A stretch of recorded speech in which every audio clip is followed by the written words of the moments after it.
Sa gitna ng disyerto ng Middle East kung saan walang ibang makikita kundi buhangin, sikat ng araw at mga bato, ang gobyerno ng Israel ay gumawa ng bagay na kinagulat ng buong mundo. Humukay sila ng daang-daang kilometrong kanal sa buong disyerto. Gumagawa ng mga artipisyal na ilog, mahabang pipes o mga tubo para kumuha ng tubig sa Mediterranean Sea para lamang buhayin ang isang bansa na kung tutuusin ay tuyong-tuyo. Pero teka lang, galing sa Mediterranean Sea ang tubig, ibig sabihin maalat ito. Tama naman. Well, ang Israel ay isa sa mga leading na bansa na gumagamit ng mga desalination plant, isang uri ng teknolohiya na ginagawang tubig tabang ang tubig na galing sa dagat. Hindi na bago ang technology na ito, pero ang Israel ay isa sa mga bansa na talagang napakinabangan ng gusto ang pagkuha ng tubig sa dagat para gamitin sa bansa nila. Kung curious ka sa buong process kung paano ginagamit ng Israel ang tubig sa dagat para gawing tubig tabang, magamit sa sakahan, inumin ng mga tao, at iba pa, i-click mo na ang like dahil +1 din yan. Wala nang paligoy-ligoy pa at simulan na natin kung paano hinahakot ng Israel ang milyong-milyong cubic meters ng tubig mula sa dagat.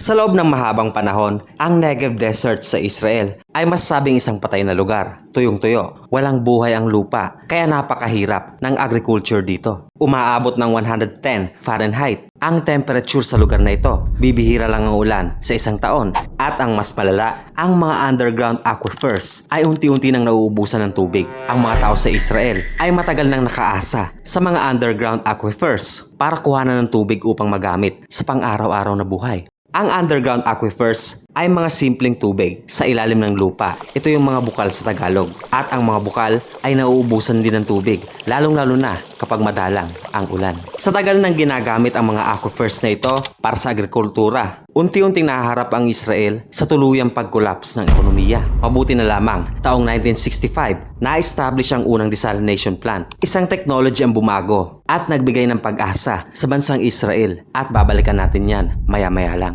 Sa kabila ng walang tubig na lupain ng Israel, lalong-lalo na sa Negev Desert, ilang milya sa kanluran, matatagpuan ang Mediterranean Sea, malawak, punong-puno ng tubig na kailangan ng bansa nila. Dahil dito, kailangan ng sumugal ng Israel. Sumugal para hakutin ang tubig sa dagat papunta sa puso ng disyerto. Taong 1950, naaprubahan ang proyekto ng Israel na The National Water Carrier, isang project na magdadala ng tubig sa Negev Desert gamit ang kombinasyon ng mga artificial river, mahabang pipelines at mga dam. Dahil sa project na ito, na-challenge ang kainitan ng disyerto. Piniwersa ang pagpasok ng tubig para padaluyin sa puro buhangin na kalupaan. Binago nila ng tuluyan ang landscape ng bansa nila.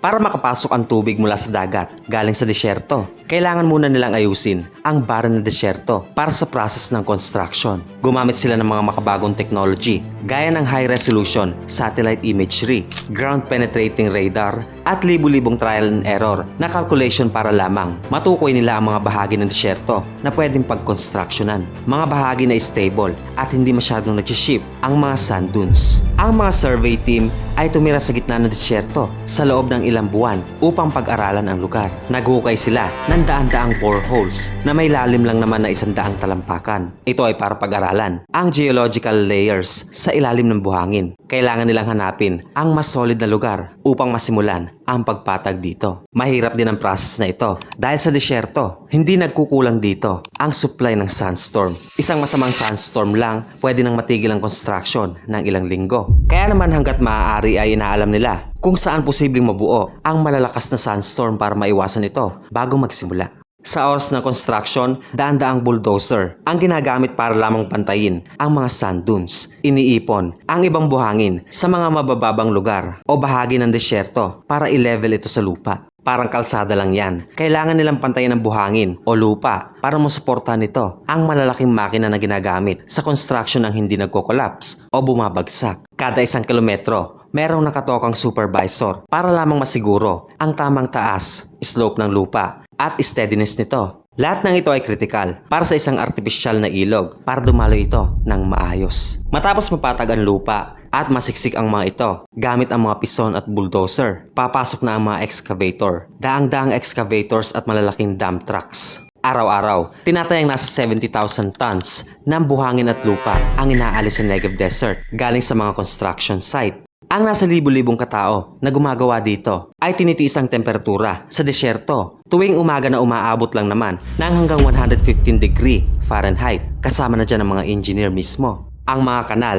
ay may lalim na 23 feet at para umagos ng natural ang tubig kahit na walang gamit ng mga pumps. Pababa ang disenyo nito, papasok sa disyerto. Mabilis lang naman sa kanila i-check ang elevation dahil sa mga makabagong equipment, kaya naman hindi ito malaking problema. Ang paghukay nila ay tumatagal ng ilang buwan bago makumpleto. Pero ang pagsubok sa Negev Desert ay hindi lang ang init ng klima dito, kundi pati na ang uhaw na buhangin mismo.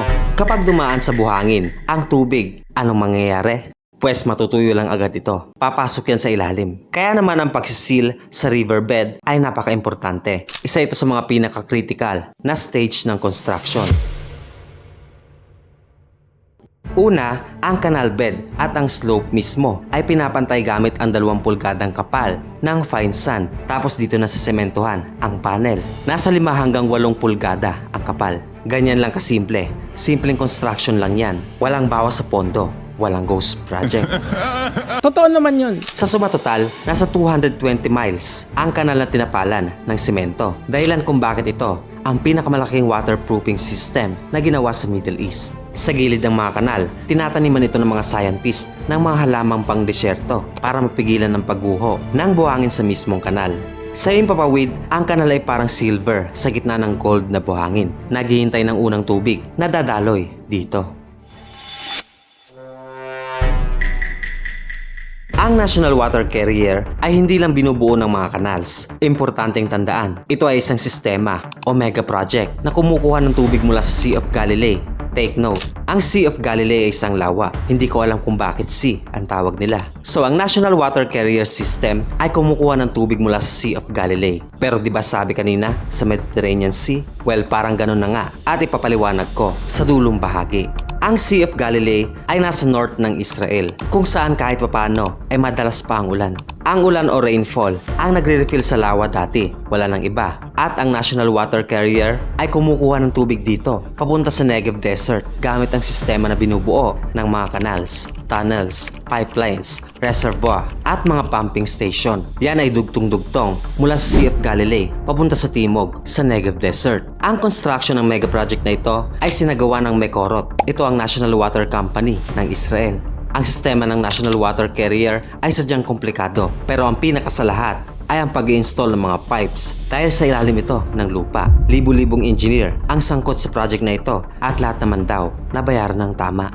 Hindi mawawala ang mga malalawak na reservoir sa system na ito sa pagitan ng mga canals, pumps at sa mga pipes o tubo. Ang isa sa pinaka-aspect na hinangaan sa sistemang ito ay ang mga main pipeline. Kombinasyon ng mga above ground canals at mga subterranean pipes na halos singhaba ng bansang Israel mismo. Ang tubig ay magmumula sa mga pumping station sa Sea of Galilee na sabi ko nga ay isang lawa. Itataas ang tubig mula sa lawa ng hanggang 200 meters above sea level gamit ang mga high-tech na pumps. Mula dito, babiyahin na ang tubig gamit ang mga series ng kanal, tunnels at iba pang malalaking tubo o pipes. Sa biyahe ng tubig na ito, dadaan din ito sa isang tunnel na kung tawagin ay Eshkol Tunnel. 17 km ang haba nito at ito ang pinakamahabang underground water tunnel sa buong mundo. Ang tubig ay dadaan sa Eshkol Reservoir kung saan dito ititreat at i-filter para masiguro ang quality ng tubig.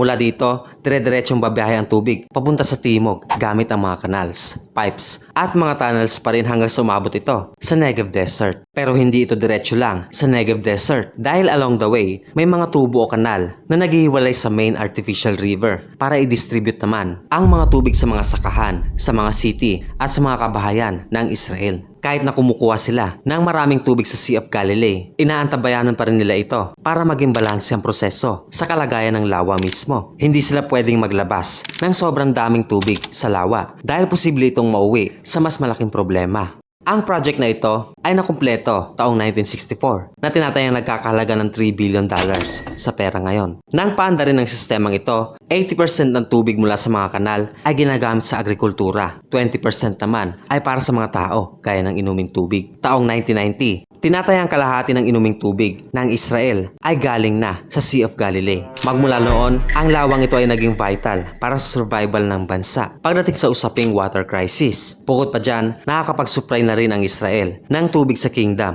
of Jordan. Mula 1994, ang Israel ay nag-provide sa Jordan ng 25 million cubic meters ng tubig taon-taon. Taong 2021, dinoble ito ng Israel, 50 million cubic meters. Sa madaling salita, ang Sea of Galilee ng Israel ay nagpo-provide ng halos lahat ng tubig, hindi lang sa bansa nila, kundi pati na sa bansang Jordan. Pero hindi sa lahat ng pagkakataon, sagana ang tubig sa Sea of Galilee. Gaya ng taong 2017, 5 taon na sunod-sunod, tinamaan ng tagtuyot ang bansang ito. Dahilan kung bakit bumagsak ang level ng tubig sa Sea of Galilee. At dyan na nga papasok ang mga gaya ng sabi natin sa umpisa ng video, ang Israel ay kumukuha ng tubig sa Mediterranean Sea. Sa paanong paraan? Well, taong 2005, sinimula ng Israel ang paggamit sa desalination plant technology. Isang planta na ginagawang tubig tabang ang tubig na galing sa dagat sa pamamagitan ng paghiwalay sa asin at ng tubig. Ang desalination ay hindi lang nag-aalis ng asin, kundi pati na ang ibang minerals na makikita sa tubig alat. Ang history ng Israel sa paggamit ng desalination plant ay magsisimula taong 1960, kung saan ang mga researcher at mga engineer ay pinag-aaralan ng potensyal ng reverse osmosis technology. At sa loob ng ilang dekada, ni-refine o pinag-uusay lalo ng Israel ang technology na ito, mas efficient, mas effective. Early 2000, ginagawa na nga ang Ashkelon Desalination Plant, isa sa mga pinakamalaking desalination plant sa buong mundo ng mga panahong yon. Sa ngayon, meron ng 5 major desalination plant ang Israel sa baybayin ng Mediterranean Sea. Nagsusupply ng nasa 70 hanggang 85% ng drinking water sa buong bansa. Pag pinagsama-sama, gumagawa ang mga desalination plant na ito ng nasa 600 million cubic meters ng fresh water kada taon. Taong 2022, gumawa ulit ng kahangahangang project ang Israel at dito na papasok ang pagbomba ng mga desalinated water papunta sa Sea of Galilee para i-maintain ang tubig sa lawa tuwing panahon ng tagtuyot. Ngayon, alam nyo na kung bakit galing na nga sa Mediterranean Sea ang tubig na pumupunta sa Negev Desert. Ito ang kauna-unahan sa mundo na kung saan ginagamit ang mga desalinated water galing sa dagat para dalhin sa isang fresh water gaya ng lawa. Bilang bahagi ng proyekto, gumawa ang Mekorot ng 13 kilometrong haba ng underground pipes. Ito ang magkokonekta sa lawa sa mga infrastruktura na naglilink naman sa 5 desalination plant sa baybayin ng Mediterranean. Take note na ongoing din ang paggagawa nila ng mga bagong desalination plant sa iba pang coast ng Mediterranean para ikonekta sa Sea of Galilee na pinagkukuhanan naman ng mga malalayong lugar sa Israel gaya ng Negev Desert. Bukod naman sa mga desalination plant, ang Israel ay nag-i-innovate din ng mga makabagong teknolohiya para gumawa ng malinis na tubig. Dinevelop ng Israel ang isa sa mga pinaka-advanced at pinaka-sophisticated na wastewater treatment system sa buong mundo. Halos 90% ng wastewater ng Israel, yan yung mga tubig na madudumi na, ay nalilinis at nagagamit ulit, lalong-lalo na sa mga irrigation. Ang pinakamalaking wastewater infrastructure ng Israel ay ang Shafdan Wastewater Treatment Plant. Makikita malapit sa city ng Tel Aviv. Ang mga nalinis na tubig ay pinapump din sa mga pipes papunta sa Negev Desert para magamit sa irrigation ng mga pananim o halaman. Dahilan kung bakit ang output ng Israel o ang ani nila sa isang buong taon ay pataas lang ng pataas dahil kahit sa desyerto, nakakapagtanim sila. Gumagamit na ng Israel ng drip irrigation system kung tawagin. Patak-patak lang. Diretso sa halaman gamit ang mga tubo, valves at mga drippers. Isa itong makabagong paraan ng pagdidilig dahil naiiwasan nito ang evaporation ng tubig. 95% ng tubig na dinidilig sa mga crops at hindi nasasayang dahil lang sa init. Dahil dito, matipid ang gamit ng tubig sa mga farm. Hindi nasasakripisyo ang output nila o ani sa buong taon. So, anong masasabi nyo sa Israel? Anong masasabi nyo sa sipag nilang magkukay sa gitna ng disyerto, pagkuha ng tubig sa dagat, paglilinis ng tubig at sa pagtitipid nila sa tubig? Maraming bansa ngayon sa Middle East ang gumagaya sa teknik na ginagawa ng Israel para makonserve ang kani-kanilang water supply. Isang tunay na genius solution para labanan ang tagtuyot, lalong-lalo na sa bahagi ng mundo na pinagkaitan ng tubig. Kung napahanga kayo sa Israel, ilagay nyo lang sa comment section ang bagay na kinahangaan nyo. At hanggang dito na lang muna. Maraming salamat sa panonood at palaging tatandaan na ikaw ay mahalaga. Kita-kits!